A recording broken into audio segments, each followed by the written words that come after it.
Sir, the sky's about to crack open. Jack Turner's words barely registered as the spa's front door burst inward, rain lashing the tiled floor droplets clattering like bullets against the reception desk. A figure in a charcoal silk dress stood there, drenched and defiant, eyes blazing beneath water-dark curls. Claire Hart's entrance wasn't just dramatic. It was an urgent plea wrapped in power. In that pulse-pounding instant, the quiet order of Jack's world snapped free, and everything that followed would hinge on one impossible offer. If this moment has you gripping your seat, hit like, drop a comment, and subscribe so you won't miss a second of Claire and Jack's unforgettable journey. Jack Turner paused mid-fold, the last crisp white towel suspended between his hands, like a question unanswered. Steam curled from the eucalyptus diffuser in the corner, mingling with the soft amber glow overhead, and painting the room in muted gold. Outside, the rain drummed a relentless rhythm on the spa's corrugated metal roof, an undercurrent of urgency that seeped through the walls. He glanced up at the woman who'd strode into his sanctuary unannounced. Claire Hart, CEO of Hartwell Enterprises, rumor had it housed an empire of skyscrapers and boardrooms in that slender frame. Tonight, though, she was elemental water trickling down her silk gown, eyes glittering with something like desperation. "You said you'd be here," she said, voice steady despite the tremor at the edges. Her tone carried a weight that even the spa's padded silence couldn't cushion. Jack folded the towel with deliberate calm. "I am," he replied. "But this isn't a session, is it?" Claire inhaled the silk at her throat, rippling like dark water. She lifted a sleek leather clutch from under her arm and eased it open. Inside lay a thin stack of bills, crisp enough to thicken someone's bank account beyond measure. "I need a night of rest," she said. "I'll pay you $1 million to sit beside me in silence. No touching, no conversation, just your presence." Her words fell in the air like a challenge. Jack's heartbeat ratcheted up, not from greed, but from the audacity of it all. In 15 years of massage therapy, he'd met clients with the strangest requests. Late-night deep rest treatments for exhausted executives, silent retreats for celebrities. But offering a fortune for him to merely exist, that was something else. He slipped the towel onto the oak cabinet, the wood cool beneath his fingers. "You sure you got the right number?" he asked softly. She squared her shoulders. "My people say you're discreet, reliable. I want someone who won't pretend or profit from my exhaustion." Jack studied her profile in the golden light, a high cheekbone here, a pinched jaw there. He sensed the calculation behind every move, the boardroom mindset that turned people into assets. Yet something broken lurked behind her gaze, something he recognized from his own sleepless nights as a single father. Against the swell of rain, he crossed to the cabinet and turned palms open. "I don't sell my presence," he said evenly. "Not for that price. Not for any price." Claire's eyes flickered surprise, then something like grudging respect. The silence stretched long enough for Jack to catch his reflection in the spa mirror. Tired eyes, a trace of salt and pepper in his beard, shoulders braced against a life of carrying more than his share. He wondered if she saw the years in him the nights spent comforting his daughter Emma after nightmares. Or maybe she just saw a man who refused to bow. "Why not?" she asked, voice low. He leaned back against the cabinet, the grain rough against his shirt. "Because I made a promise. My daughter needs to know her father isn't for sale." Claire's breath caught. For a heartbeat, the CEO's practiced poise slipped away, replaced by raw urgency. "You don't understand," she said, stepping forward. Water dripped from her sleeves onto the floor. "I can't sleep. Not for a year. My mind, it never stops." Jack's gaze softened. He'd seen that hollow look in the eyes of refugees, war veterans, anyone who chased success only to find emptiness.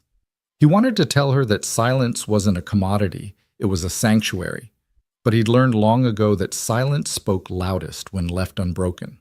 He straightened, voice calm. "Then find someone who can help you rest without selling your soul." "I'm not that person." Claire's lips curved in a razor-thin line. She reached into her clutch again and produced a single photograph, an image of her in a boardroom, arms folded, face unreadable. "You refuse $1 million," she said. "But can you refuse?" She let the question hang. Jack's pulse throbbed in his throat. "I'm sorry," he said, stepping past her toward the door. "But I don't think you're buying what you think." He opened the door to the lounge beyond a small waiting area, sofas and low tables arranged under dim sconces. "The lounge is open till 11, he added softly. "If you need silence, you're welcome. No charge." Claire stood framed in the doorway, rain tracing rivulets down her silhouette. The clock on the wall ticked loudly as if marking the moment her world tilted. She swallowed, then nodded once. Sharply, acceptance threaded with something like relief. Jack closed the door behind her. Through the frosted glass, he saw her settle onto a sofa. Posture-perfect, hands folded, eyes fixed on the empty parking lot. No phone. No laptop. Just her and the hush she craved. He returned to the treatment room, folded another towel, but his mind lingered on the image of her alone in the dark. He couldn't explain why he'd offered her the lounge instead of walking away entirely.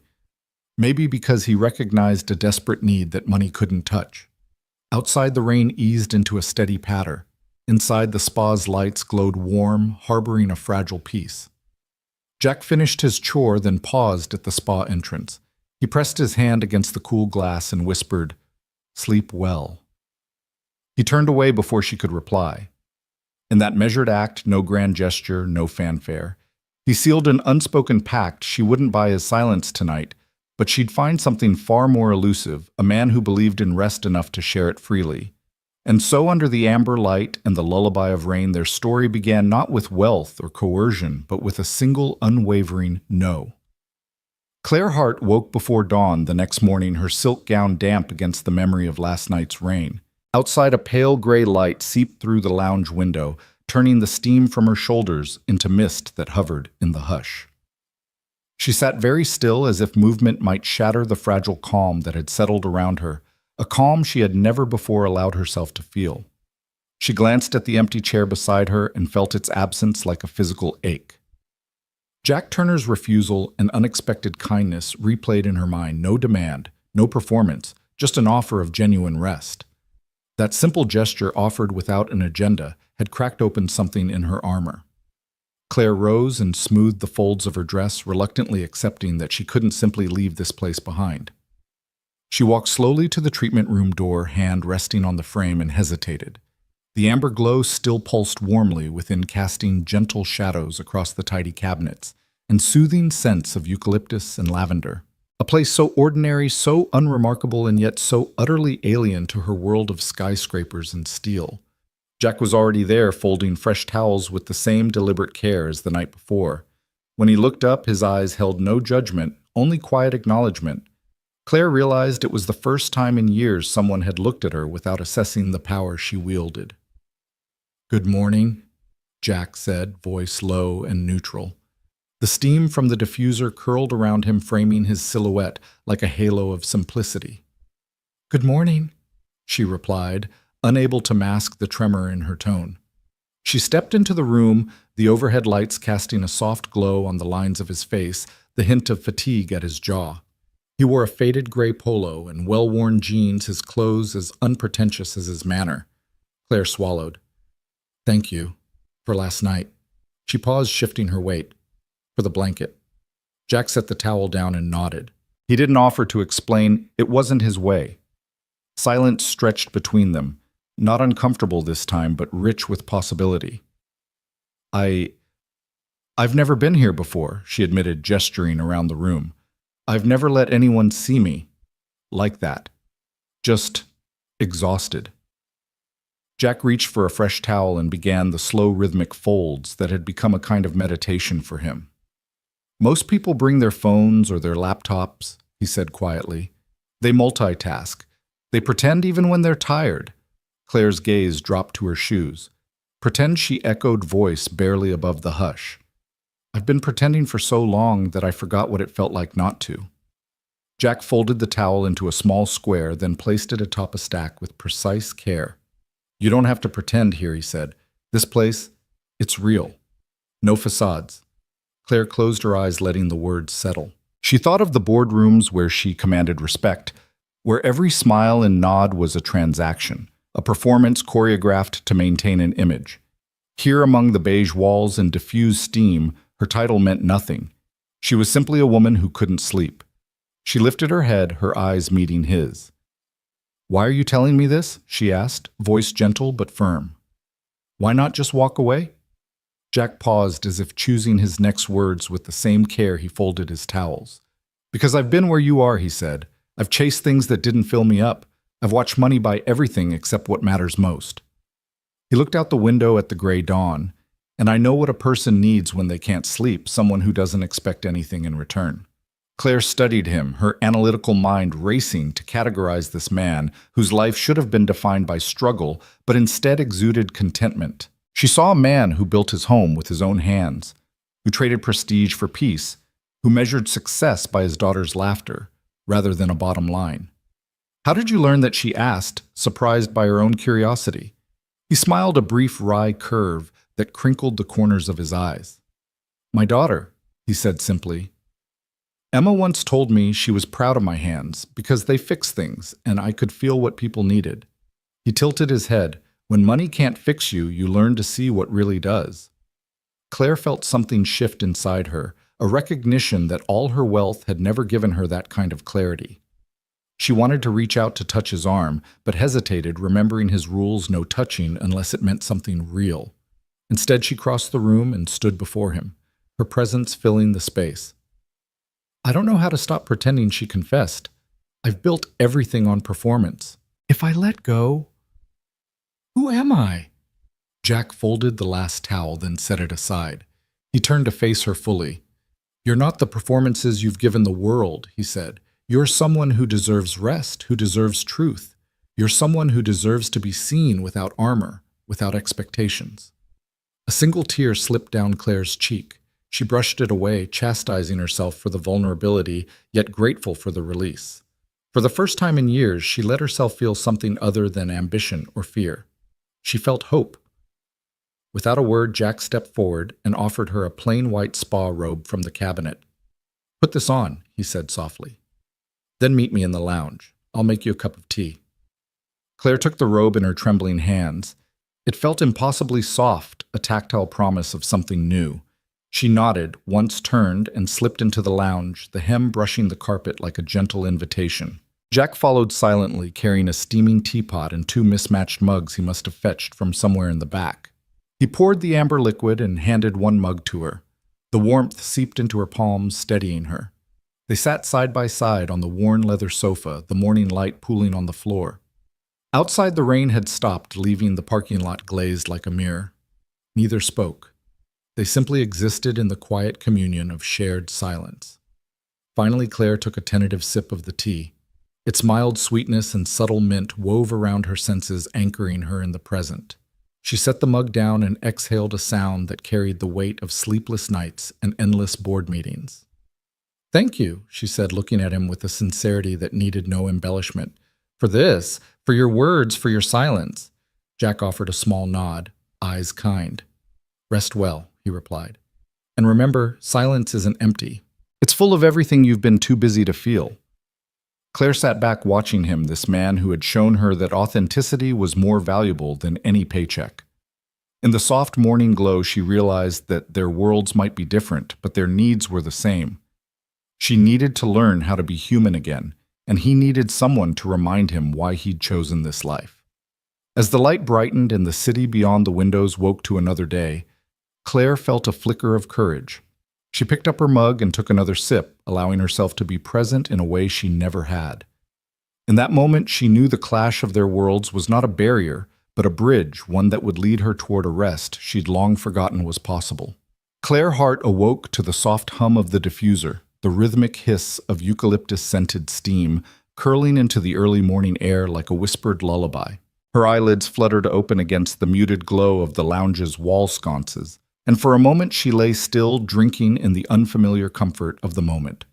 The plush navy blue sofa beneath her felt impossibly gentle, its cushions molded to the curve of her body.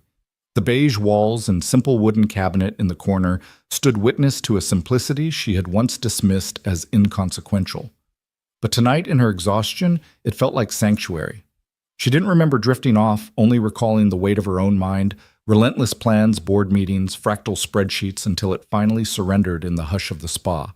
The last thing she had seen before sleep claimed her was Jack Turner's back silhouetted in the amber glow as he retreated through the treatment room door. He had offered no words, only a small folded spa blanket, an act so unassuming it had startled her. She'd curled into the throw and fallen asleep in seconds, the promise of peace cradling her. Claire shifted, and the blanket slipped from her shoulders. She reached to readjust it, but her fingers found only fabric. She lifted her arm and felt the thin, textured weave draped across her lap. His kindness lingered in that weight, a reminder that someone cared more about her rest than her resume. She stared at the closed door leading to the treatment rooms. In the deep hush, she wondered what compelled him, this man, who could have walked away to return with a blanket for her comfort. She closed her eyes and let the question drift away like the steam unwilling to disturb the fragile calm. Behind her, the door swung open softly. Claire didn't need to turn. She recognized the quiet tread of Jack's footsteps on the carpet. He paused just beyond the ribbon of light cast from the corridor. The outline of his silhouette was gentle and unguarded, far removed from the filtered images of him she'd sought online after last night's conversation. Jack's eyes met hers, warm beneath the faint constellations of exhaustion she saw there. He crossed the space without a word, carrying a second blanket that matched the first. His movements were deliberate but unhurried, as if time had slowed just for this moment. He knelt beside the sofa, eyes level with her shoulders, and draped the blanket across her back. The fabric fell softly, the edge brushing the nape of her neck. Claire felt the warmth seep into her chilled skin and turned toward him, searching for something she couldn't name, gratitude perhaps, or the spark of a connection that had nothing to do with contracts or profit margins. She swallowed the lump in her throat, a reminder that she hadn't spoken in hours. Jack gave her a small nod, the kind that acknowledged unspoken truths. He rose and stood in front of her, the steam drifting between them like a bridge. He held out a single paper cup, the kind with ridges and a plastic lid. In it was chamomile tea, mild and honeyed. For the nerves, he said, voice low. Claire accepted the cup, her fingers brushing his. The contact sent a warmth through her chest that had nothing to do with the tea. She lifted it to her lips and sipped, letting the gentle sweetness and soft bitterness root her in the moment. He settled into the chair opposite her, folding his hands in his lap, eyes never leaving hers. They sat in that stillness, connected by the simple exchange of warmth and care. Outside, the sky had lightened to a steely gray, the world beyond the spa preparing for dawn. But inside, they were suspended in a bubble of peace. Claire regarded him, finally finding her voice. "I'm sorry," she began, the words catching on her tongue like fragile paper. "I've never allowed myself to rest like this." Jack tilted his head as if to study her more closely. "You deserve it," he said. "But if you won't accept it, I'll just have to keep offering." She swallowed hard and set the cup on the low table beside her. "Why do you care?" she asked, her tone softer than before. "I'm a CEO. I have everything." Jack's gaze softened and a gentle smile tugged at the corners of his mouth. "Not everything. You have power, sure, but you lost something essential along the way." He paused, choosing his words like the last drops of tea in a cup. "You lost trust in people, in yourself, in rest." Claire's breath caught. His words felt like confession and accusation all at once. She folded her hands on her lap, fingertips brushing against the soft wool of the blanket. The room smelled of eucalyptus and paper, and for the first time in years she felt a stir of vulnerability. She leaned forward, the weight of her own defenses slipping. "How can you tell?" she whispered. Jack's eyes drifted to the cabinet in the corner, then back to her. "Because I've been where you are," he said. "I've stood on stages, heard applause, held titles. And underneath it all, I was running from a fear that I wasn't enough. Until one day I realized rest was the only proof I needed." Claire studied him, his worn jeans, the faint lines around his eyes that spoke of both laughter and loss. The calm aura he carried like a second skin. In his presence, she felt both exposed and seen, as though the veneer of her life had been faintly polished away to reveal something raw and real. She closed her eyes, leaning back against the cushions. Jack watched her quietly, as if giving her space to breathe. The lounge lights cast soft shadows that danced across the walls. Claire let herself exhale a long, slow release of tension that she hadn't noticed she'd been holding. When she opened her eyes again, Jack was smiling just a little. "You can sleep," he said, knowing there's someone who's glad you did. Claire reached out with one hand and touched his sleeve. He didn't flinch. Instead, he met her gesture with steady calm. She closed her hand around the fabric and let her head fall gently back onto the sofa cushion. Jack rose and moved to the cabinet, retrieving a folded piece of cardstock and a pen. He scribbled a single line in address, and then slipped the note onto the table by her mug. He turned the pen over twice and set both on top, the simple act conveying more kindness than 1,000 apologies. Silently, Jack returned to the chair across from her. He folded his hands again and gave her a nod that spoke of boundaries and respect. Claire watched him memorizing the lines of his profile, the quiet strength radiating from his posture. In the silence that followed, Claire let herself drift. Her eyelids grew heavy, and the steam's gentle hiss became a lullaby. She heard the soft click of the cabinet door as Jack stepped away, leaving her in the hush. The blanket at her shoulders felt like a shield against her own doubts. She curled into it, sipping the last of her tea, and whispered, "Thank you." Jack's voice came from just beyond the glow of the diffuser, soft enough to meld with the steam. "Rest well, Claire." And with that, she closed her eyes, surrendering to the deep, healing quiet. Outside, dawn was breaking, but inside the spa lounge, time had given way to something more precious. Midnight mercy granted by a man whose presence cost him nothing, and yet offered her everything she had forgotten how to accept. Claire Hart arrived at River Wellness Spa just as the sun was lifting over the city skyline, painting the pavement in strokes of pale gold. The door chimed softly when she entered, and Jack Turner looked up from behind the reception counter as if he'd sensed her presence before she spoke. He was wiping down the maplewood desk, the towel moving in slow, deliberate strokes that reminded her of calm waves on a tranquil lake. She closed the door behind her and peeled off her damp silk coat, revealing a crisp white blouse and dark wash jeans, her armor repurposed for this uncharted territory. Jack's eyes held a silent question, and Claire nodded once, offering neither apology nor explanation. She crossed the small lobby, the scent of lavender and mint drifting around her like a gentle invitation, and took the seat opposite him. "Good morning," she said, voice steady but carrying an undertow of urgency. No mention of money, no request for a session. Jack paused, placing the rag onto the counter. He leaned forward, elbows resting on the smooth surface, gaze soft but unflinching. "Morning," he replied simply. Claire's heart pounded in her chest. She studied his profile, the strong line of his jaw, the faint stubble shadowing his cheek, the kindness in his eyes that made her feel both seen and still.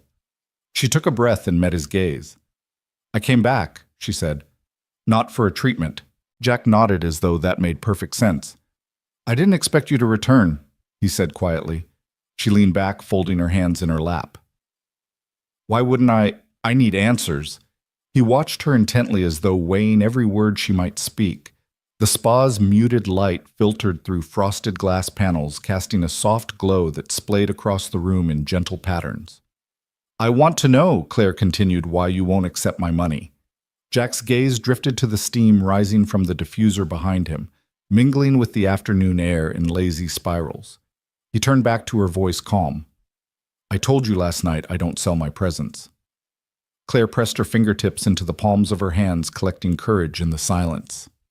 "That wasn't enough," she said. "I need more than a slogan. I need to understand." Jack rose and moved to a nearby cabinet, extracting 2 paper cups and a kettle from a low shelf. He set them on the counter and flicked the switch on a small tea station. The hum of the kettle filled the pause between them. Claire watched him measure loose-leaf chamomile with quiet precision. She realized he treated each action like an intentional ritual, not a rote chore. He poured steaming water into the cups, the fragrant scent rising in soft plumes. Returning to his stool, Jack handed her a cup, the heat warm against her fingers. He cradled his own. "I made a vow," he began, eyes on the swirling tea. "A vow to my daughter, Emma." Claire's throat tightened at the name. Emma. She pictured a small girl with curious eyes, images she'd conjured from the few details Jack had shared. She took a slow sip, letting the mild sweetness ground her. Jack continued, voice gentle. "When Emma was 5, I promised her that she would always know who her father is by his choices, never by his paycheck. That night, when you offered me $1 million, you weren't just offering money.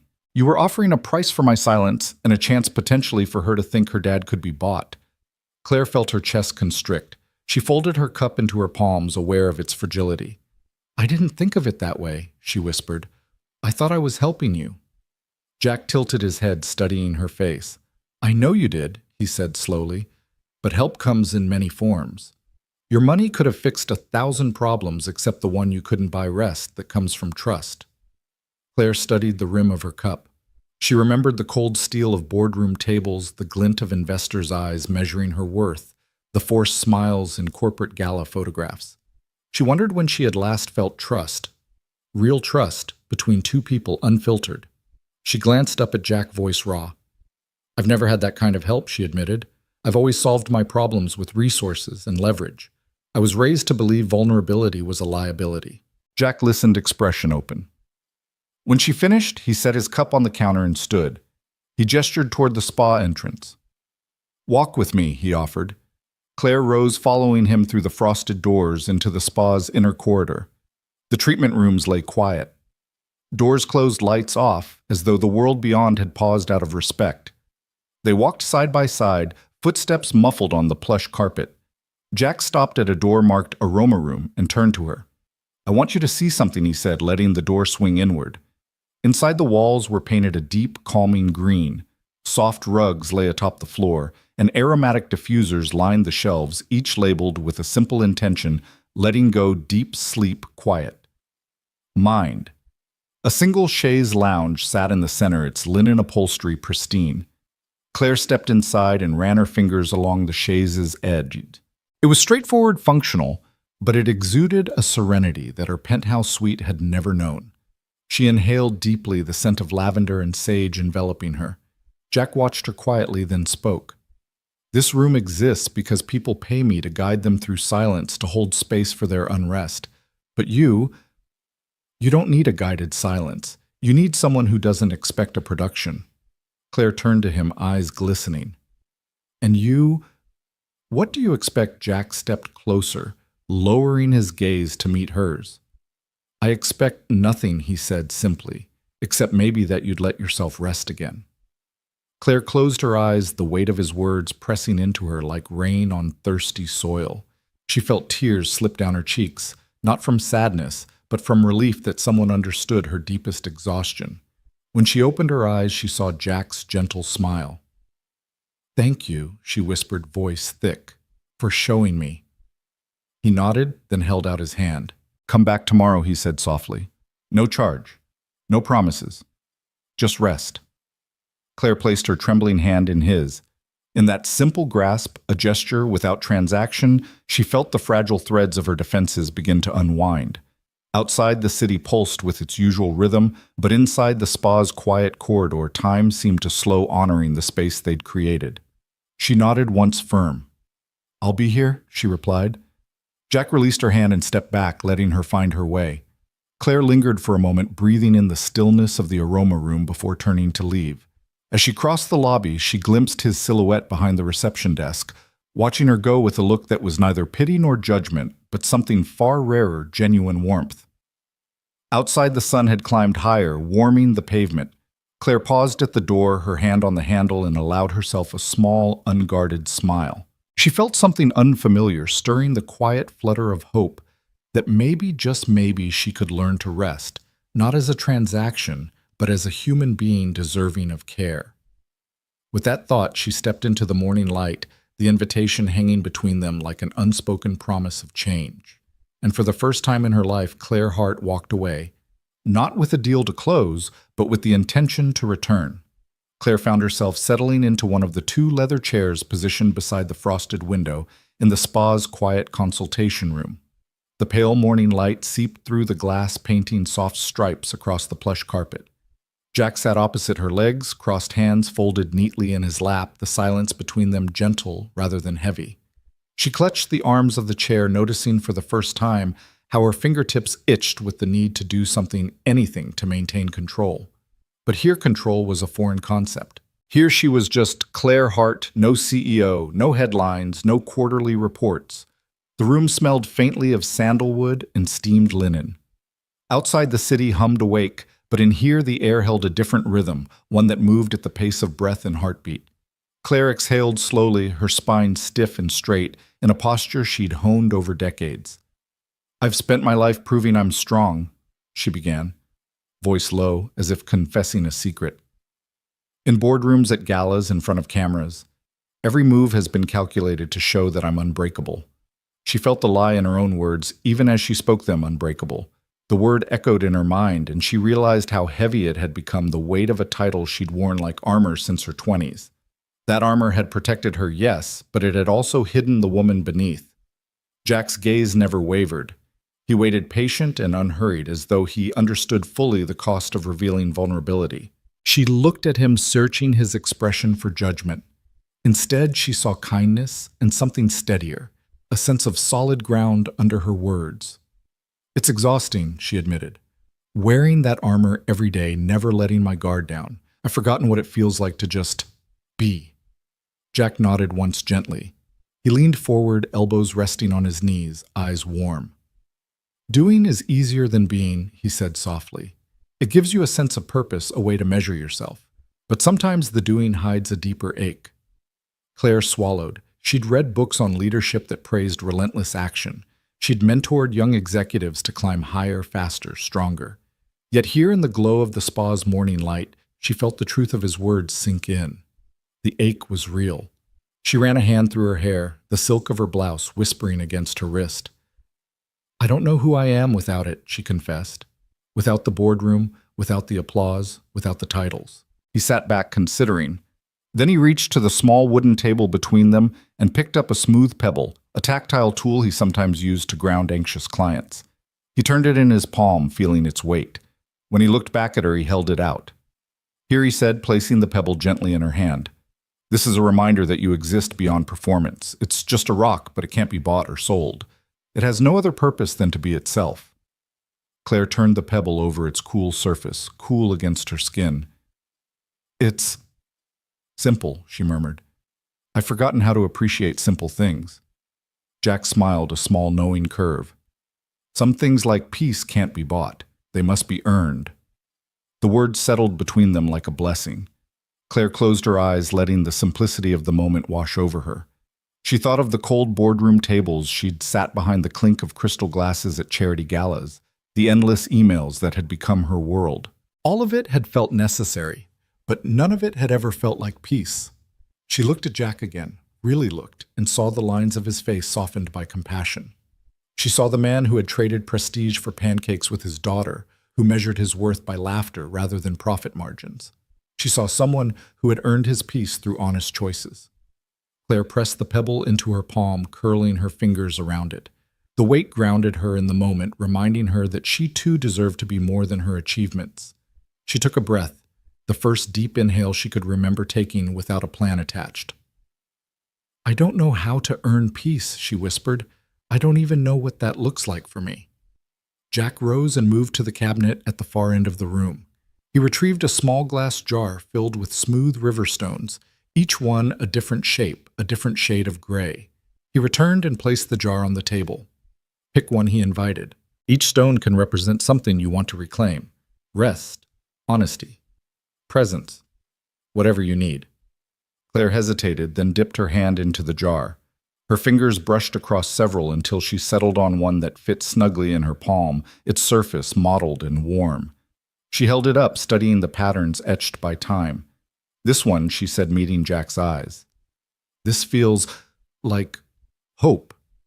He nodded, a soft smile of affirmation. "Hope is earned every morning when you choose to rest, when you choose to speak your truth, when you choose to be present." Claire allowed herself a small smile in return. She felt a flicker of something new, a sense that perhaps vulnerability could be strength, that performance and authenticity weren't mutually exclusive, that beneath the armor she'd worn so long, the woman she'd forgotten was still there, waiting to be rediscovered. She set the stone down gently on the table, as if honoring a fragile promise. "Thank you," she whispered, "for showing me this." Jack reached out and touched the jar, then the pebble, then his heart. "You've shown yourself," he said softly. "That's the first step." They sat in silence, companionable now, connected by stones and shared recognition. The muffled hum of the city beyond the window felt distant, as though the spa existed in its own peaceful realm. Claire felt a calm bloom in her chest, a warmth that had nothing to do with candlelight or hot tea. She realized then that cracks in her armor weren't failures, they were openings through which genuine life could enter. She thought of her responsibilities waiting in her penthouse suite board members, expecting her decisions, media, clamoring for her sound bites. None of that mattered in this room, bathed in soft light and honesty. Claire leaned back, shoulders relaxing for the first time in years. She breathed in the scent of sandalwood, the promise of quiet. She looked at Jack, gratitude shining in her eyes. I think I'm ready to start breaking my armor one piece at a time. Jack's smile was steady, his presence unwavering. And I'll be here, he said. Every time you need to remember that peace has to be earned, not bought. Claire nodded, feeling the fragile seed of trust take root. She might not know exactly where this journey would lead, but for the first time she felt the courage to find out. In that stillness, she glimpsed the woman beneath the title, the woman who had been waiting to come home to herself. The diner's neon sign buzzed like a lullaby, painting the vinyl booths in flickers of pink and teal as Claire slid into the corner seat opposite Jack. They'd chosen the Midnight Spoon for its honest charm, formica tables, black and white checkered floor coffee brewed strong enough to rip away insomnia and pies that smelled of summer orchards. A waitress in a faded denim apron dropped menus before them, already knowing their order. Jack flashed a quick smile. 2 slices of peach pie, please. Black coffee for me, tea for you. Claire nodded, glad for the simplicity. No boardrooms here, no investors waiting. No walls lined with awards, just a small-town diner humming with low conversation and the clatter of dishes.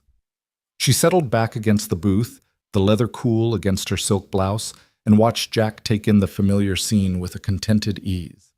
When the pie arrived, 2 generous wedges nestled on white plates, steam curling around plump, syrupy fruit. Jack reached across and offered Claire the first forkful. She closed her eyes at the sweetness, the buttery crust flaking just so, and felt a soft warmth bloom in her chest. It's perfect, she murmured. He chuckled, spooning his own bite. He leaned back, gaze drifting to the neon glow dancing across the ceiling. I couldn't resist, he said. Peach is honest, it doesn't try to be something it's not. Claire smiled at his metaphor, then set down her fork and studied him. In this soft light, he looked at ease in a way she'd never seen him, in the spa's ordered calm. Here among ketchup bottles and sugar dispensers, she felt a kinship she hadn't anticipated. You've told me a bit about Emma, she ventured, her voice low against the diner's chatter. But not much about you before the spa life. Jack's smile softened and he spread a hand over the formica tabletop. It wasn't always quiet, he began. I used to work in finance, big bank corner office, nameplate on the door, the whole package. Claire's breath caught. He too had known that world. She leaned forward. You left that behind. He nodded. Spoon poised midair. I made good money. Enough to buy a nicer house, a new car every few years. I could have kept climbing that ladder. He took a slow sip of coffee, letting the bitterness anchor his words. But one night, after a particularly brutal quarter, I came home to find my daughter's bedroom incomplete. She'd climbed into a makeshift bed I'd cobbled together with leftover wood because I'd spent the bonus on the car. She looked at me with those big eyes and said, Daddy, I miss my bed. He paused, brushing his thumb across his mug. That was the moment I realized prestige doesn't build a home. Claire's throat tightened. She pictured a child's disappointment and felt a pang of shared regret. She too had sacrificed small moments for grander illusions. Jack continued, voice gentle. So I sold the car, traded the condo for a fixer-upper, and spent months building her room from scratch. Every board, every nail I did myself. It wasn't just carpentry, it was penance, and it was love. He looked at Claire, eyes clear. Then I opened this spa using what I learned from hospitality to help others find rest. I wanted to create a place where people could heal without feeling they owed something in return. Claire laid a hand atop his. That's incredible, she said, voice soft. I can only imagine how hard that must have been, walking away from security, from recognition. She swallowed, remembering the ease with which she'd once traded authenticity for achievement. I've never allowed myself that kind of risk. Jack shook his head. Risk is relative. Leaving behind money that didn't matter to me felt safer than living a lie. He paused and gestured at her pie. Your turn. Claire lifted her fork and took a bite, savoring the way the peaches melted against the crust. She exhaled slowly, the act of eating suddenly intimate. When I was a child, she began, my father used to say, vulnerability is weakness. He oversaw everything in our lives, school friendships, dinner conversations down to the smallest detail. If I ever showed emotion, he'd correct me as if I'd broken a rule. She set her fork down, swirling the amber syrup on her plate. I grew up believing strength meant never letting anyone see you bleed. Jack listened without interrupting his expression, a steady harbor. Claire met his gaze, her own eyes glossy. I carried that into my career. I curated every smile, every handshake, every speech. I thought if I was flawless, I'd never be hurt. She reached for her tea, the warmth, the balm. But somewhere along the way, I forgot that strength isn't the absence of pain, it's how you face it. Jack nodded, his hand covering hers. It takes courage to admit that, he said. I admire that. Claire shook her head, faint smile ghosting her lips. I admire that you found the courage before you reached my age. She paused, then met his eyes fully. Thank you for sharing your story. Her voice cracked, but in that vulnerability she found an unexpected freedom. Jack squeezed her hand gently. Your scars don't make you weak, Claire. They make you human, and that's the greatest strength of all. Claire closed her eyes, letting his words settle like sunlight after a storm. When she opened them, she saw only kindness reflected back. The diner around them continued its morning symphony. Plates scraped, coffee machines hissed, voices murmured. But here in their booth, time slowed, shaped by honesty. She leaned forward and placed her forearms on the table. I've spent so long hiding behind projections of power that I forgot how to connect. Her gaze softened. But here with you, it feels real. Jack's smile was gentle. That's because it is. Real doesn't come from perfection. It comes from showing up imperfectly, honestly. Claire drew a breath and let it out in a quiet laugh. I've spent years chasing a version of myself that I thought the world wanted, but I'm starting to think that version was someone I barely knew. Jack reached across and lifted a fragment of crust with his finger, dipping it into the leftover syrup and offering it to her. Claire took it, their fingers brushing once more. She tasted the sweetness and nodded. I think I'd like to know the real me again. He returned the gesture with another bite.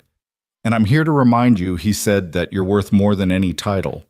You're worth truth. Claire felt a surge of gratitude and something deeper hope that stretched beyond the diner's neon glow and into the life waiting outside. She sipped the last of her tea, letting its warmth carry her promise. She would learn to be vulnerable. She would unearth the woman beneath the armor, and she would earn not by the peace she so desperately needed. As they rose from the booth, plates cleared and minds lighter, Claire realized that this shared moment, pie and truth, was more transformative than any boardroom victory. It was a turning point, a seed planted in honest soil, ready to grow into a life defined by presence rather than performance. And for the first time in a long time, she felt ready to let it bloom. Claire Hart stepped out of her car into the cool afternoon air, hand clasped around Zoe's small one. The 6-year-old's bright pink sneakers scuffed the pavement as they crossed toward the spa's blue front door. Zoe's curls bounced with every step, and her eyes were wide with curiosity. She'd never been inside a day spa before, only playgrounds and school assemblies. Claire paused at the entryway, smoothing the front of her blouse, and glanced down at Zoe. You ready? She asked, voice gentle. Zoe beamed. I want to see Mr. Jack, she declared as if sharing a secret. Mommy said he's really nice. Inside the spa smelled of eucalyptus and rain-washed wood. The soft hum of the diffuser and the muted trickle of an indoor fountain greeted them like an old friend. Claire led Zoe past the reception desk where Jack Turner looked up with that calm, welcoming smile she'd come to rely on. Claire, he said, voice warm, tucking a towel behind the counter. And this must be Zoe. Zoe ran forward and threw herself into Jack's leg arms, winding around his knee. Jack knelt, arms sweeping wide to embrace her. Zoe giggled when he lifted her gently and spun her once, an ocean of delight in her laugh. Claire watched her heart softening at the sight. Jack set Zoe down and she took his hand as if they'd been friends forever. Jack guided her to the lounge sofas, the leather cushions worn in where countless guests had settled. Zoe climbed up and crossed her legs like a little diplomat. Claire stepped back into the reception area. The low light pooled at their feet, and beyond the lounge window, traffic drifted by like slow currents. She inhaled deeply, aware of the gentle quiet that had become a refuge in her life. Jack motioned for Claire to join them. He poured a small paper cup of warm cocoa for Zoe marshmallows bobbing on top and handed her a second cup of chamomile tea for Claire. Zoe's nose twitched at the chocolate aroma. Claire took a sip of tea, feeling its mild sweetness calm her racing thoughts. Zoe cradled her cocoa and observed Jack quietly, head tilted to one side like a tiny judge. Claire caught his eye and saw amusement flicker across his face. He sank onto the sofa beside Zoe, folding his knees beneath him, leaning in with undivided attention. "What's your favorite part of the spa, Zoe?" he asked gently. Zoe surveyed the room, the scent of steam, the soft glow of sconces, the paintings of abstract waves on the walls. She shrugged. "I like the quiet," she said after a moment. Jack raised an eyebrow. "Quiet is good," he agreed. "What about the quiet do you like?" Zoe sipped her cocoa eyes, serious. "It feels safe, like nobody's pretending." Claire felt her breath catch. Up until a few weeks ago, she had pretended in every room she entered. Here was a child who recognized what she'd forgotten. Jack smiled and nodded. "Sometimes," he said, "we need spaces where we don't have to put on a show, where we can just be ourselves." Zoe considered that, then hopped off the sofa and skipped to the diffuser station. She sniffed at the reeds, then turned to Jack. "This one smells like sleep," she declared, pointing at the deep sleep diffuser. "I wish my mom could sleep like that." Claire's throat went dry. She remembered the long nights she'd spent staring at the ceiling. Body tense, mind churning. Zoe's observation landed like a gentle blow. Everyone around her knew she couldn't sleep. Jack walked over and knelt beside Zoe. "Your mom will learn how to sleep again," he said. "It just takes practice and patience." Zoe nodded solemnly, as if she'd been entrusted with a secret mission. Claire found herself drawn to Jack's voice, steady, reassuring, no hint of pity. He glanced back at Claire, offering a look of shared understanding. Claire cleared her throat and joined them by the diffuser station. "Zoe's mother, my friend Sandra, had an emergency today," she explained, voice light. "I offered to bring Zoe here so she can finish her papers, and I wanted someone who'd be good with her." Jack straightened, tucking a stray curl behind his ear. "I'm happy to help," he said. "Zoe's welcome anytime." Zoe grinned and grabbed Jack's hand again, dragging him to the door marked Kids Relaxation Room. Jack glanced at Claire, eyebrows raised. "Is that okay?" Claire nodded. "It has soft mats and cartoons muted on a tiny screen. Zoe loves doing yoga stretches." She lifted her teacup, feeling heat leak into her fingers. Jack pushed open the door. Inside, pastel cushions and yoga mats dotted the floor. A small table held coloring books and crayons. Zoe scampered into the center and began a wobbling cat pose, arms raised overhead, tongue poking out in concentration. Jack sank onto a mat nearby and mirrored her bending forward into a child's pose. Zoe giggled when he made a playful snore. Claire leaned in the doorway, heart fluttering at their unguarded laughter. After a few moments, Zoe broke into a run toward Jack, wrapping him in a bear hug. Claire stepped fully into the room and watched them move together, light and unself-conscious, unburdened by status or expectation. She found herself wondering what it would be like to play to let go. Here was a man who didn't measure worth in resumes or resumes. He measured it in moments like this, moments that enriched rather than depleted. Zoe hopped off Jack's lap and returned to the crayons doodling hearts and stick figures. Jack watched her for a beat, then looked up at Claire. "Would you like to try?" he asked softly. Claire hesitated, then moved toward a mat. She folded her legs beneath her and mimicked a gentle cat stretch the fabric of her jeans, sighing with the motion. Zoe looked up, eyebrows furrowed in appraisal. "You're doing it wrong," Zoe announced, standing and sliding beside Claire. "You have to make your back like a rainbow." She arched her back into a perfect semicircle. Claire followed, laughing when her version came out more like a lopsided wave. Jack clapped softly. "Beautiful," he encouraged. "Can you show me again?" Zoe beamed, then took his hand and led him into a playful duo, their backs get into reaching rainbows, laughter echoing off the pastel walls. Claire watched, heart-stirring, feeling an ache she hadn't known was there, the ache to belong, to connect without performance, to be seen as simply herself. When Zoe flopped onto her cushion afterward, she patted a spot beside her. Claire sat, legs stretching out in front of her. Jack joined too, and they ended up in a loose triangle, two adults and a child equal in their ease. Zoe handed Claire a misshapen crayon flower. "This is for you," she said proudly. Claire took it, pressing it to her chest. "Thank you, Zoe. It's beautiful." Zoe nodded sagely. "You're brave," she informed Claire. "You're like the nice ones in storybooks." Claire blinked, surprised. "Brave," she repeated. Zoe patted her hand. "Yeah, you brought me here and you're trying new things. Brave is doing things that scare you." Claire met Jack's gaze and he smiled a warm, proud curve. She realized that Jack had never asked her to be anything other than herself, and in that acceptance she'd found her own courage to step beyond the boardroom, beyond the armor, into something messy and honest. The three sat in companionable silence, then crayon drawings and forgotten pretenses strewn around them. Sunshine filtered through the blinds, painting the room in soft stripes. Claire closed her eyes, inhaling the scent of crayons and eucalyptus, allowing herself to linger in the quiet miracle of the moment. Zoe yawned and stretched. "I think I should go home now," she said. "Mommy will be okay?" Claire rose and took Zoe's hand. She gave Jack a look of deep gratitude, words shining in her eyes. "Thank you." Jack nodded, stepping forward to lift Zoe in one arm and extend the other to Claire. As they walked back through the corridor, Zoe nestled against Jack's chest, clinging to her crayon flower. Claire followed, chest full of warmth and wonder. The spa's quiet corridors felt different now, hallowed almost the site of a transformation that had nothing to do with towels or treatments, and everything to do with simple human connection.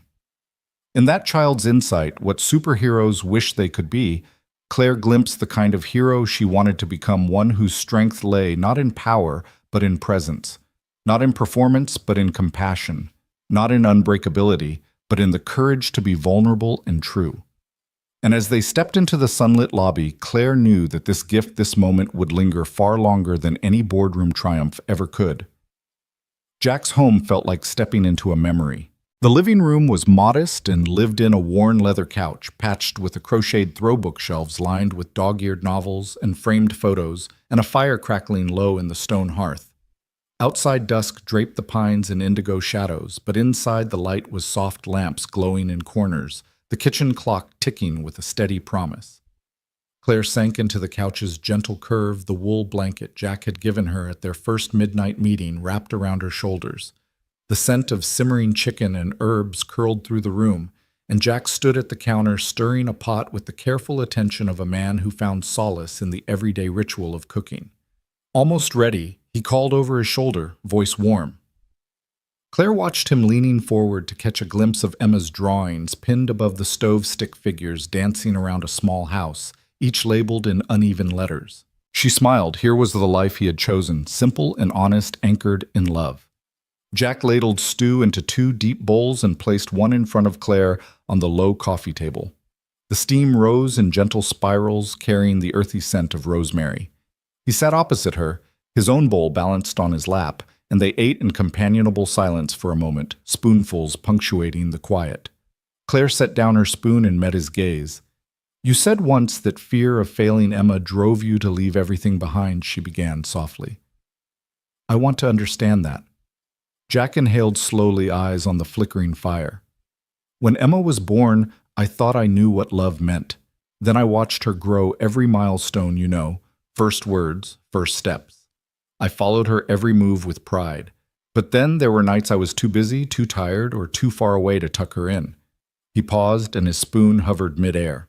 "The night she fell asleep on the couch because I worked late, I couldn't live with that. I feared that my ambition would cost me her trust." Claire felt a lump in her throat. That fear, it must have been overwhelming.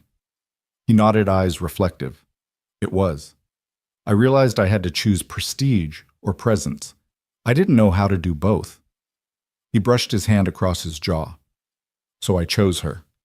Claire swallowed, warmth blooming in her chest at the depth of that sacrifice. She pressed her fingers to the bowl's rim. I understand fear of failure too," she said quietly. "But mine was rewarded. My father, he taught me that power was everything. He'd tell me, 'You control the room or the room controls you.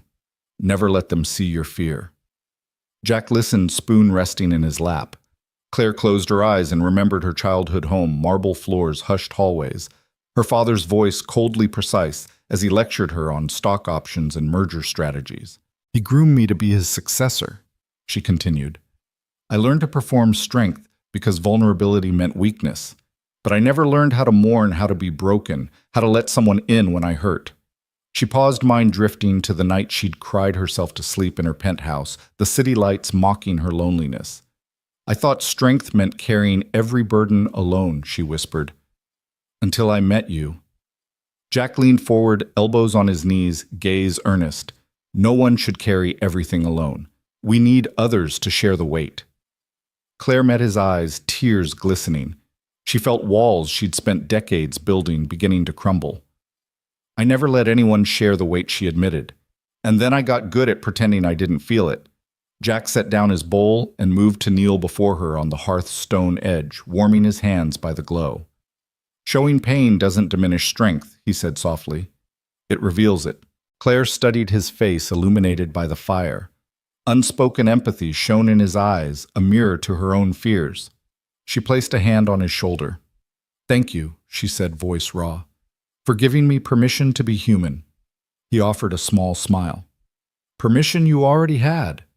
He reached into his pocket and brought out a small wooden music box engraved with Emma's name. He opened it and a gentle melody filled the room. Emma gave this to me for Father's Day last year, he said. She said it reminded her of lullabies. Claire's breath hitched at the sweetness of a child's gift. She watched him close the lid, the music halting like a held breath. She's lucky to have you, she said, voice catching. Jack's expression softened. I'm the lucky one. She taught me more about love than any boardroom ever could. Silence settled between them, rich with shared understanding. Claire realized how rare it was to speak so freely without calculation. Here in the glow of home and hearth, she discovered that trust grew in moments of honesty, not in orchestrated gestures. Claire reached into her bag and retrieved a worn leather journal. She opened to a blank page and pushed it toward Jack. Your turn, she said with a shaky laugh. Ask me a question. He smiled, lifting the journal. What holds you up when you feel like you might fall? Claire traced the leather cover with her fingertips. She closed her eyes, summoning the memory of her mother's hug on the day she graduated college, the echo of laughter in a sunlit garden where she'd once dared to dream. Love, she wrote.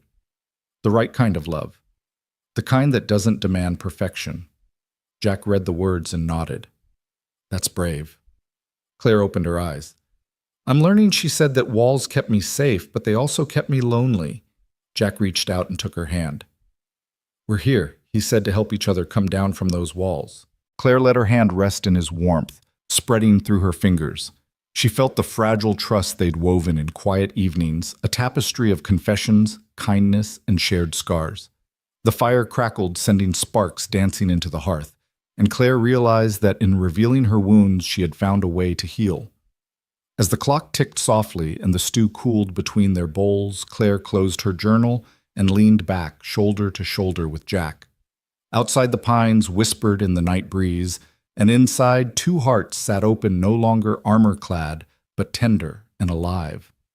Claire Hart's phone buzzed just as she was pouring a second cup of chamomile tea in Jack's kitchen.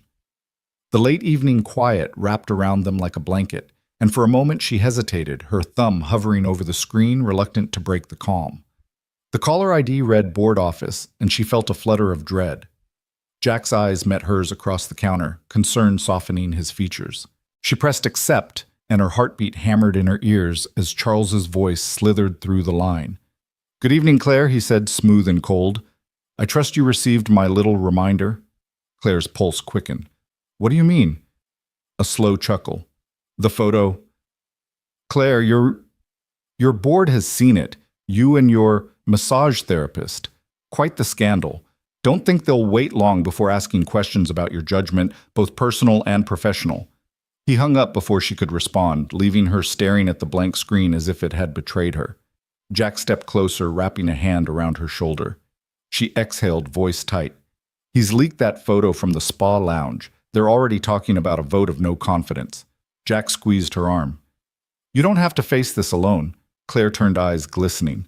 I've spent my life controlling perceptions. Now my personal life is under a microscope. She set the empty teacup down with a soft clink. They're going to paint me as reckless. I'll lose my seat. Jack drew in a steadying breath. Then let them see the real you. The boardroom the next morning felt colder than any spa treatment room she'd ever entered. Marble floors gleamed under fluorescent lights, and around the long table faces she'd once counted as allies now looked wary, distant. Charles sat at the head, arms folded, a smirk playing at his lips. Reports of a dropped share price flickered on the wall monitor like a death knell. Claire stepped to the front, heels clicking against the floor, and met their eyes with her own steady gaze. I'm aware of the photo, she began, voice carrying across the silent room. Yes, that was me in a spa lounge seeking rest after months without sleep. A murmur ran through the board members. Claire let it rise and fall before continuing. I will not apologize for prioritizing my well-being. One director cleared his throat. But Ms. Hart, did you seek professional advice? This could jeopardize the company's reputation. Claire's pulse stuttered, but she held firm. My well-being is not a liability. It's a necessity. If leadership means never admitting vulnerability, then we've redefined strength poorly. She paused, letting the weight of her words settle among them. I won't step down because taking care of myself proves I understand resilience and that I can lead by example. Jack stood at the back of the room, arms crossed, his presence a silent show of support. Claire caught his eye once, and she drew courage from the warmth in his glance. Charles Rowe's voice slick. You're romanticizing burnout as bravery. The board needs someone invulnerable. Invulnerable, Claire interrupted softly, is invisible. People follow leaders they trust, not leaders who never fall. She stepped closer to the table's edge.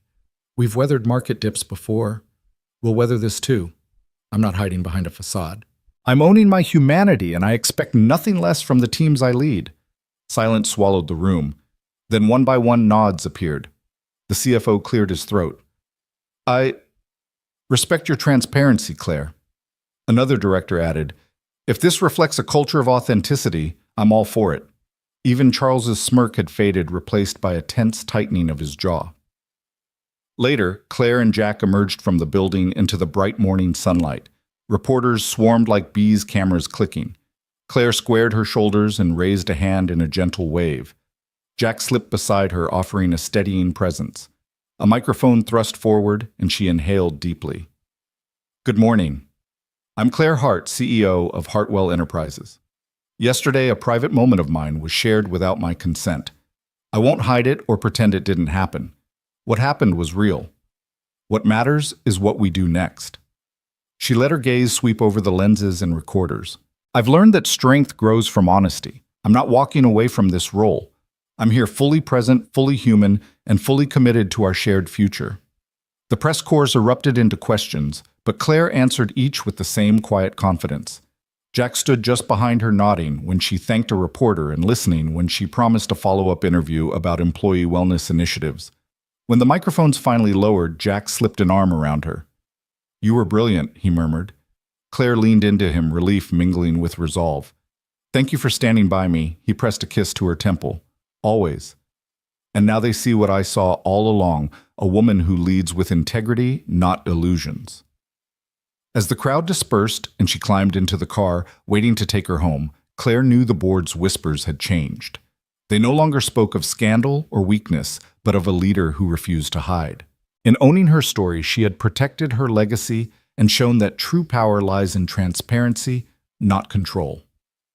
Claire Hart stood at the floor-to-ceiling window of her penthouse, the city sprawling below like a glittering circuit board she once believed she could control. In her hand was a worn leather-bound box, the kind her father had given her on her 21st birthday, its hinges faintly creaking as if reluctant to reveal their secrets. She set it on the glass-topped coffee table and knelt beside it, lifting the lid with a mixture of reverence and trepidation. Inside lay dozens of handwritten letters, each tied with a ribbon that had yellowed at the edges. She traced the looping script on the topmost envelope. For Claire on long nights when you feel alone. She untied the ribbon and eased the letter free, the scent of aged paper and cedar wafting up like a long-forgotten lullaby. Settling onto the plush rug, she unfolded the first page. Her father's precise handwriting danced across the sheet. My dearest Claire, you arrived on a winter's morning with a cry that told me you would never be silent. You have always spoken your truth loudly, fiercely, brilliantly. Yet I worry I taught you that silence is weakness, that power is measured by volume. If you read this, know that in my quiet moments I heard you, and I am proud of the woman you've become. Her throat tightened. She remembered his portrait in the boardroom's stern jaw, steady gaze, but never imagined the warmth in his words. Tears pricked her eyes as she glanced around the room. Sleek furniture, abstract art, the steady hum of the metropolis. All symbols of success, all once vital to her identity, now felt as distant as echoes in an empty hall. She stood carrying the letter to the writing desk by the window. The late afternoon light tinted the pages gold as she smoothed them against the grain of oak. A second letter followed. I regret the walls I built around you. I believed vulnerability was a trapdoor, but I see now it is a gateway to connection. I wish I had taught you that strength can live in softness. Forgive me, Claire. Claire's breath came in shallow gusts. Forgive him. She closed her eyes, recalling the day he handed her the company keys with those chilling words. If you fail, you'll do it alone. If you win, don't expect applause. In that moment, she had resolved never to fail, never to need anyone, never to rest. It had been a lonely triumph. She fingered the ribbon of a third letter. When you felt forgotten in the boardroom, no, I never forgot you. I just feared that sharing my pride would weaken your resolve.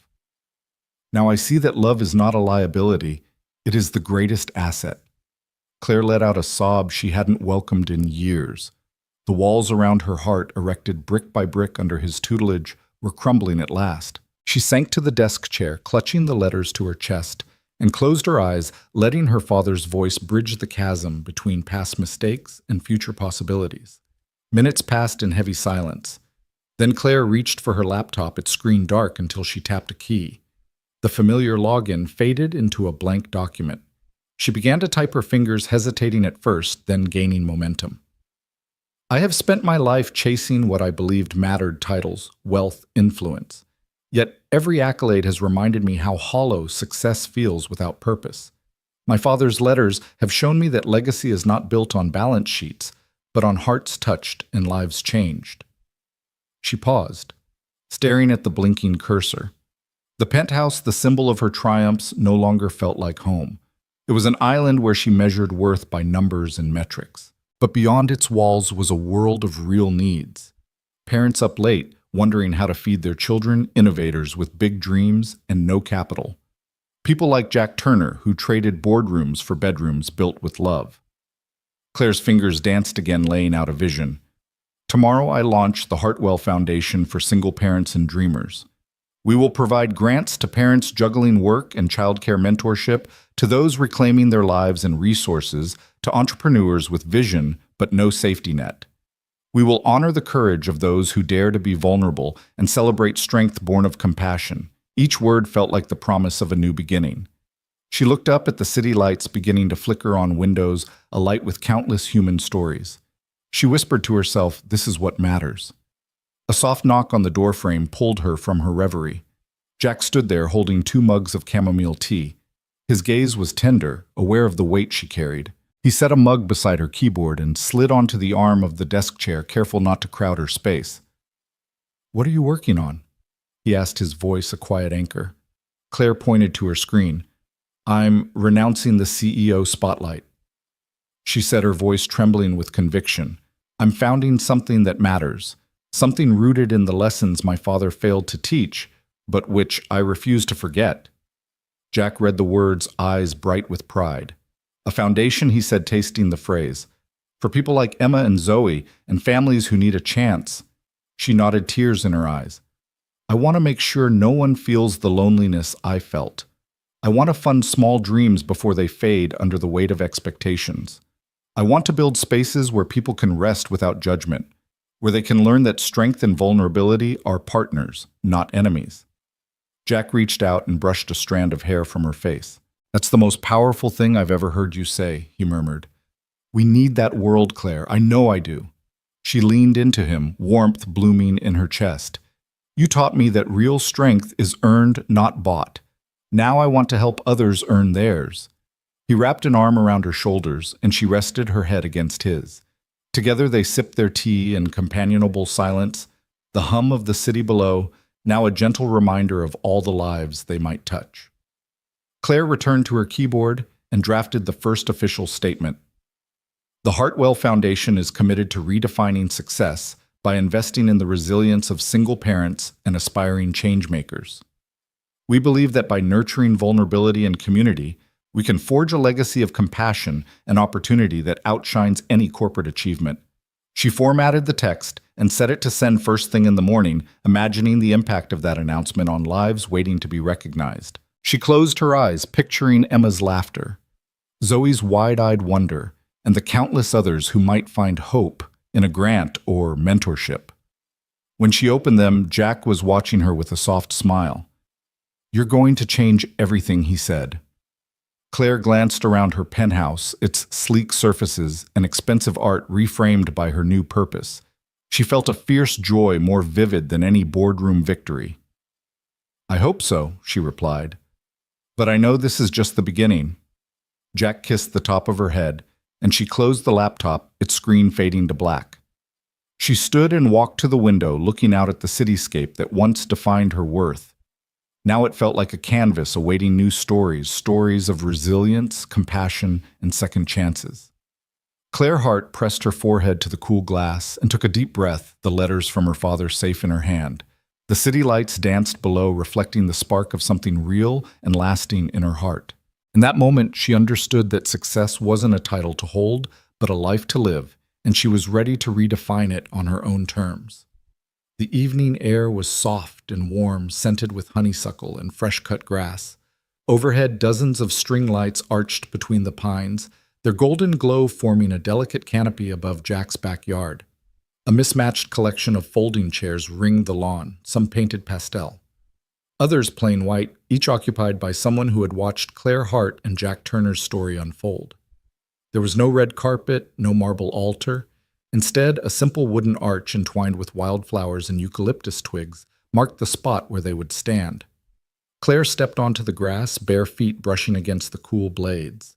In her hand, she held a small bouquet of daisies and lavender picked that afternoon from her own windowsill garden. Emma, radiant in a tulle skirt that brushed her knees and a crown of tiny blossoms, marched ahead of her scattering petals with careful deliberation. Each toss was punctuated by her whispered giggle, and Claire's heart swelled with a fierce tenderness. Jack stood under the arch, his usual calm replaced by the quickening heartbeat Claire heard in his chest.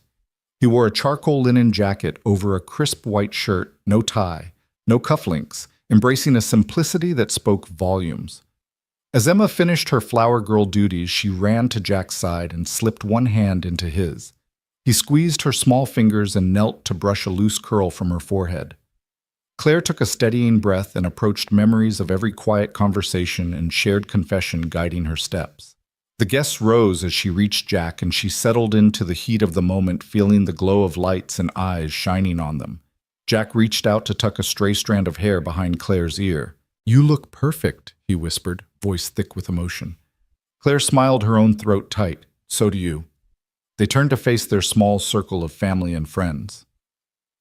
Emma's mother, Sandra, wiping happy tears, Zoe clutching her crayon flower, a handful of Jack's massage clients who had become confidants, and a few board members of Hartwell Enterprises who'd swapped power ties for party dresses. Jack cleared his throat softly. "Claire," he began, "from the moment you walked into my spa, you've taught me more about courage than any storm I've weathered. You showed me that strength isn't built on lightning bolts of wealth, but on steady pulses of truth. I promise to stand beside you in silence and in laughter, to hold you when you falter, and to remind you daily that you're more than any title you've carried." He reached for Claire's hand, his thumb brushing her knuckles. "I vow to build our home on presence, not performance, and to love you with the authenticity you've given me." Claire's eyes glistened as she lifted her gaze to him. "Jack, you've been my compass when I lost my way. You taught me that rest is a right, not a reward, and that vulnerability doesn't make you weak, it makes you real. I promise to honor your kindness with gratitude, to share your burdens as you've shared mine, and to be your partner in every sunrise and storm. I choose you not for what you do, but for who you are, steady, true, and unafraid to be seen. As they exchanged these vows, the string lights dipped and shimmered as though leaning in to witness the moment. Emma watched them solemnly, then tugged on Jack's sleeve. He knelt and whispered something that made the little girl giggle before she scampered back to her mother. When Claire slipped the simple silver band onto Jack's finger, everyone erupted into applause, gentle and genuine, as if each clap carried a blessing. Jack then placed a matching ring on Claire's hand, his touch steady and reverent. They sealed their promises with a soft kiss, and the world exhaled. Somewhere in the backyard, a breeze rustled through the pines, carrying the scent of lavender and hope. The officiant announced them husband and wife, but there was no readout of titles, only the truth of two people uniting their stories. Jack took Claire's hand and led her to a small table where a homemade cake stood. Its frosting was imperfectly spread, adorned with fresh berries and sprigs of mint. They cut the first slice together, fingers brushing, and fed each other bites in playful defiance of ballroom formality. Laughter bubbled between them, sweet as the sugar on their lips. Emma hopped onto a low bench and declared, "This is the best wedding ever." Zoe nodded beside her, nodding vigorously, her crayon flower bobbing with each emphatic motion. Claire caught Jack's eye and raised her eyebrows in mock exasperation. "You turned our special day into a children's theater," she teased, but her smile was full of love. Jack shrugged, grinning. "They're the heart of this moment."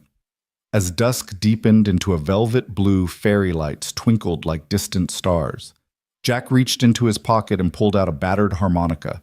He cleared his throat and played a tender melody they had first heard on that rainy night when Claire confessed her armor had cracked.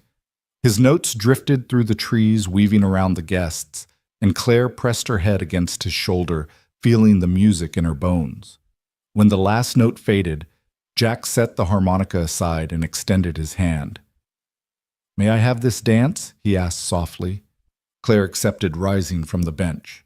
They swayed slowly in the circle of light, their bodies sinking in a rhythm that had been built through countless conversations and shared cups of tea. There was no choreographed routine, no spotlight, just the dance of two people who had found their way back to trust. Sandra joined Emma and Zoe nearby, the three of them spinning in a clumsy waltz of their own design. Claire glanced over and laughed, tears sparkling in her eyes. She turned back to Jack, feeling gratitude for every moment that led them here. He leaned in, voice low. "I love you," he murmured. Claire closed her eyes, savoring the weight of those words. "And I love you," she replied. "More than any chapter I've ever written." They stood entwined under the lights until it felt like time had folded inward. Guests drifted toward them, offering hugs and congratulations. Claire's former board members embraced her with genuine warmth, remarking on the power of authenticity. Jack's clients cheered as Zoe presented them with fresh petals, a final flourish of childhood blessing. When the last guest departed, promising to return with casseroles and stories, Claire and Jack remained alone, the backyard silent, except for the echo of memories they carried. Jack picked up Emma, whose eyelids drooped from excitement and sugar. Claire draped a cozy blanket over their shoulders, the three of them huddled together on the bench. Claire looked around at the string lights above and the forgiving night sky beyond. She pressed her cheek against Jack's and whispered, "This is home." Jack kissed the top of her head and answered, "Home is where we show up, not where we perform." Emma stirred and looked between them. "Can we have cake again tomorrow?" she asked sleepily. Claire smiled. "Yes, but maybe in the morning with waffles." Jack chuckled and kissed Emma's forehead. "It's a deal." As they sat under the lights, Claire felt a gentle certainty settle in her chest. Tonight wasn't the fairy tale she once imagined. It was something richer, an honest wedding built on presence, compassion, and the unwavering promise to be seen. And in that quiet backyard beneath a canopy of light and love, Claire and Jack began the rest of their lives exactly as they'd always wanted together, unguarded and wholly themselves. Claire Hart leaned against the frosted windowpane, her breath fogging the glass in gentle swirls as the first flakes of the season drifted down from a leaden sky. Below the backyard of Jack's cottage was a tableau of white pine branches, bowed under the snow's weight string lights, twinkling like constellations against the gathering dusk. Inside, the air hummed with warmth and laughter. Emma Turner sat at the low coffee table, legs crossed beneath her, a chipped mug of hot cocoa cradled in her small hands. Her cheeks glowed pink from sugar and cold, and wisps of steam curled from the surface of the milk chocolate swirl. She raised the mug in a toast to her mother, sweet cocoa lips parting in a grin. Claire joined in, lifting her own cup of spiced apple cider and savoring the quiet joy of the moment. Behind them, the television played footage from that morning's ribbon-cutting ceremony, the grand unveiling of the Hartwell Foundation's new Family Resource Center. A row of chairs lined the entrance, seated with single parents and Dreamer Fellows entrepreneurs whose fledgling ideas now carried seed funding and mentorship. Claire watched herself on screen standing at the podium, scarf loosely draped around her neck, olive green coat buttoned against the chill, speaking into a mic with a resolve that felt both foreign and wholly right. "We stand here today," her recorded voice declared, "not to celebrate profit margins, but to champion the quiet courage of those who dare to build when the world tells them they can't." On either side of her, Jack beamed in a navy peacoat, Emma perched on his hip, tiny gloved hand wrapped around the scissors handle. As the ribbon fell and the crowd applauded, Claire felt her heart swell, not from success, but from purpose. A light rap at the door drew Claire's gaze back to the cottage. Jack turned from the hearth where a fire had crackled low and opened the door to a soft snowfall drifting in. Zoe stood framed in the doorway, cheeks rosy, holding a plate of freshly baked cookies. "I thought we'd need snacks for cocoa refills," Zoe announced, stepping inside and placing the plate on the table. She peered at the screen behind Claire and broke into a wide smile. "That was your foundation, right?" "It looks amazing." Claire nodded, brushing a falling curl behind her ear. "Thanks to everyone who believed in it, including you, Zoe. You reminded me who needed to be seen." Zoe hopped onto the arm of the couch and offered Claire a cookie. "And look how happy Emma is." Emma giggled and took Zoe's hand, pulling her close for a hug. Claire watched the two of them, childhood companions bound by innocence and imagination, and felt the irreplaceable gift of belonging. Jack returned from the entryway, closing the door against the cold. He draped a soft wool shawl over Claire's shoulders and nestled beside her, wrapping an arm around her waist. "You did it," he whispered. "You built something more than a legacy. You built a home for dreams." Claire rested her head against his chest, listening to the steady beat that had become her compass. She thought of the penthouse windows she once looked out of, framed by glass and steel, distant from the people whose lives she wanted to touch. Here snowflakes fell against the pane like silent prayers, and inside every note of laughter, every offered scarf, every shared mug of warmth was testament to a different kind of miracle. The television shifted to interviews with Foundation Fellows. A single mother who'd secured funding to expand her home-based daycare, a young veteran launching a community garden, a former teacher creating literacy programs for refugee families. Each story unfolded in humble settings: kitchens, community halls, city parks, places identical to the ones Claire and Jack had transformed in their own lives. She watched the hope in their eyes, resonance in their voices, and felt a surge of gratitude. Not for the spotlight she'd once craved, but for the chance to redefine what mattered. Titles and numbers had once been her currency. Now currency was human connection. Emma climbed onto Claire's lap, cocoa mug pressed between them. "Mama," she said, voice muffled by marshmallows. "Does everyone get a ribbon?"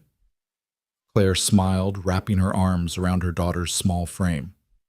"If they want one, yes," she replied softly. "Every ribbon is a celebration of someone's courage."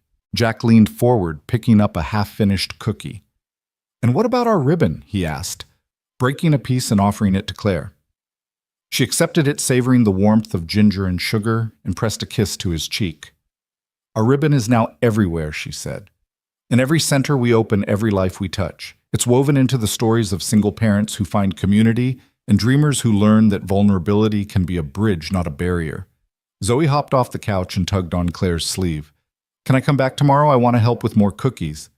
Claire laughed and tousled Zoe's hair. "Of course. There's always room for more kindness and more cookies." Snow swirled outside the world beyond, reduced to soft grays and whites. Inside, a small family coalesced around warmth and purpose. Claire followed Jack's gaze to the window where the lights of his cottage cast a golden halo against the snowfall. She realized that the proudest legacy she could leave behind wasn't in the towering offices or the bottom line, but in this moment, simple, human, authentic. She rose and walked to the window, placing a hand against the cold glass. The snowflakes clung to the pane like tiny crystals, each one unique, a quiet miracle of nature. Claire exhaled, and her breath mingled with theirs, pooling in a shared space of comfort. Jack joined her, and their hands found each other's. "You're shining," he murmured, voice tender, "like the ribbon you cut today." Claire pressed her cheek to his shoulder, feeling the steady warmth that had become her anchor. "This," she whispered, "is what I wanted all along. Peace, belonging, and the courage to be seen." Emma wrapped her arms around their legs, and Zoe placed her small shoulder against Claire's, forming a tableau of four souls united in hope. The fire crackled. The kitchen clock ticked in perfect time, and beyond the window the snow fell like blessings. Claire closed her eyes, letting the moment sink in. She would remember this night, the laughter of children, the scent of cookies and cocoa, the glow of lights against the snow, and the quiet knowing that true miracles often come softly in acts of presence rather than performance. In that stillness, she found her truest legacy, not as a CEO who commanded boardrooms, but as a woman who chose humanity over hierarchy and compassion over control. And for the first time in her life, she understood that choosing peace was the greatest triumph of all.